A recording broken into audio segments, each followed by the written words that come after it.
오늘은 사도행전 23장 1절에서 11절까지 말씀입니다. 먼저 하나님의 말씀을 읽겠습니다. 바울이 공회를 주목하여 이르되 여러분 형제들아 오늘까지 나는 범사의 양심을 따라 하나님을 섬겼노라 하거늘 대제사장 아나니아가 바울 곁에 서 있는 사람들에게 그 입을 치라 명하니 바울이 이르되 회칠한 담이여 하나님이 너를 치시리로다.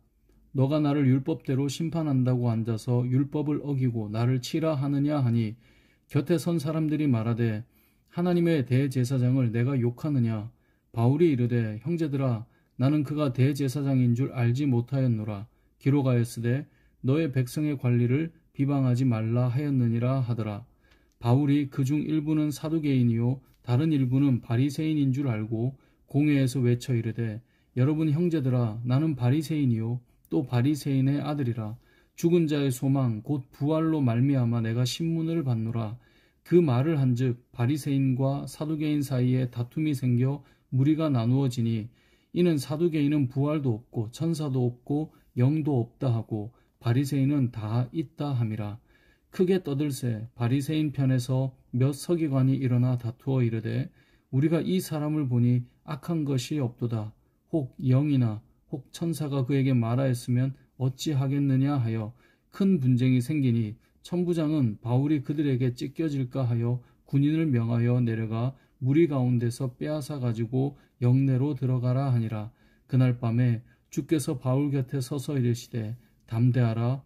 내가 예루살렘에서 나의 일을 증언한 것 같이 로마에서도 증언하여야 하리라 하시니라.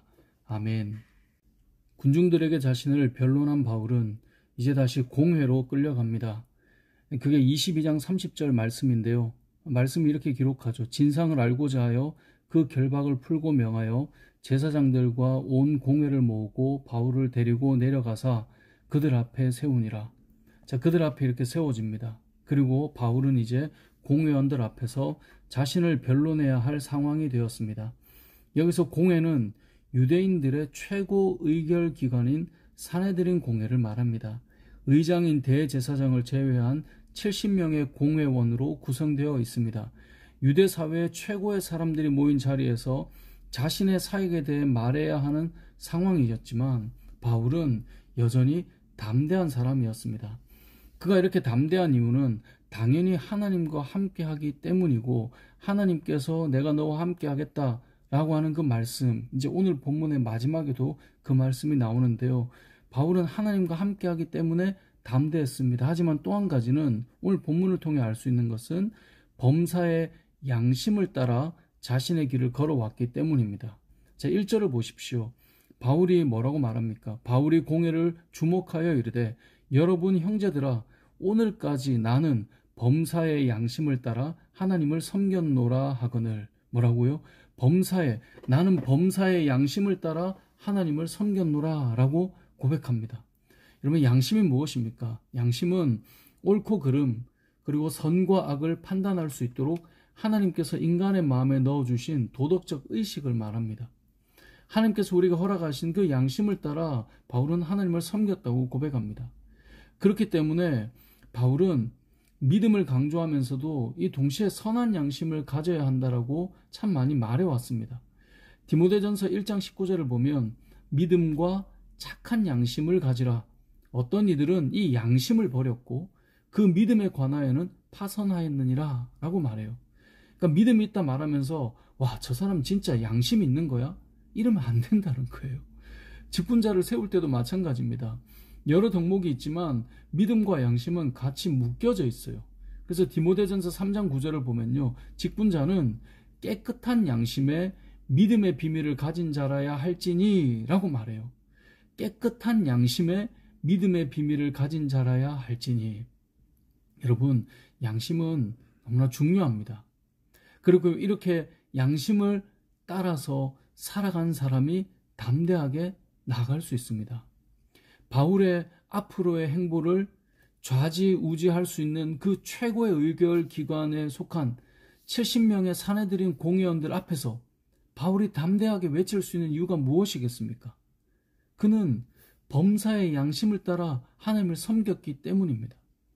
사랑하는 성도 여러분, 믿음을 가지고 있는 저와 여러분에게 필요한 또 한 가지는, 믿음과 함께 필요한 또 한 가지는 범사의 양심을 따라 살아가는 것입니다. 하나님께서 우리에게 주신 믿음과 양심을 따라 담대하게 살아가시길 소망합니다.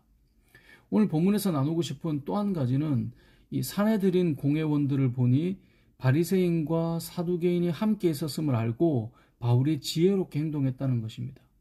6절을 읽어보겠습니다. 바울이 그중 일부는 사두개인이요 다른 일부는 바리새인인 줄 알고 공회에서 외쳐 이르되, 여러분 형제들아, 나는 바리새인이요 또 바리새인의 아들이라. 죽은 자의 소망 곧 부활로 말미암아 내가 신문을 받노라. 자, 이 말에 바리새인과 사두개인 사이에 다툼이 일어나요. 왜냐하면 바리새인과 사두개인의 큰 차이 중 하나는, 사두개인은 부활도 없고 천사도 없고 영도 없다고 생각하는 자들이었거든요. 반면에 바리새인은 다 있다고 믿는 자들이었어요. 그런데 바울이 뭐라고 말해요? 나는 바리새인이고 또 바리새인의 아들이고 죽은 자의 소망 곧 부활을 전하는 것 때문에 지금 이렇게 신문받고 있다라고 말하죠. 그러니까 바리새인들이 이 말을 듣고 그 부분에 대해서 이야기를 꺼내면서 사두개인과 서로 논쟁이 되고 변론이 되고 다툼이 시작된 거예요.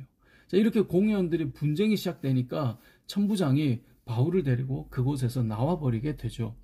그렇게 공회원들 앞에 잡혀간 바울이 그곳에서 나오게 되는 것이 이제 오늘 본문의 후반부 내용이었거든요.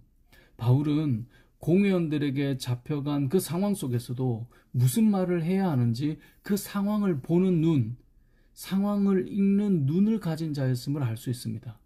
바리새인과 사두개인이 있다는 것을 보았었고요. 그들이 어떤 신학적인 차이를 가지고 있는지 알았었고요. 어떤 말을 꺼내야 그 상황을 피할 수 있는지를 알 수 있었던 것이죠. 이런 상황을 읽는 눈을 가지기 위해서는 지식도 필요하고 지혜도 필요할 텐데요. 저는 우리의 삶도 마찬가지라고 생각합니다. 담대하게 양심을 따라 살아가는 것만큼 중요한 것이 내가 지금 처한 상황을 어떻게 풀어가야 하는지를 볼 수 있는 눈이 필요하다는 거예요. 저는 이 시대를 살아가는 성도들이 자신에게 처한 상황을 읽을 수 있는 눈이 필요하다고 생각합니다. 그러기 위해서 갖춰야 될 지식이 있을 것이고요. 그 지식을 기반으로 해야 할 또 지혜로운 언어들이 필요하겠죠. 복음으로 살아가는 자에게는 지혜가 필요합니다. 마태복음 10장 16절을 보면 예수님께서 이렇게 말씀하셨습니다. 너희는 뱀같이 지혜롭고 비둘기같이 순결하라. 저는 이 말씀이 오늘 본문의 내용을 잘 압축하는 예수님의 말씀이라고 생각합니다. 말씀을 맺겠습니다. 너희는 뱀같이 지혜롭고 비둘기같이 순결하라 라고 하셨던 주님의 말씀처럼 오늘 본문을 통해 우리는 선한 양심을 가지고 담대한 삶을 살아가며 상황을 읽고 해결해 나가는 또 지혜로운 성도가 되시길 주님의 이름으로 축복합니다. 아멘.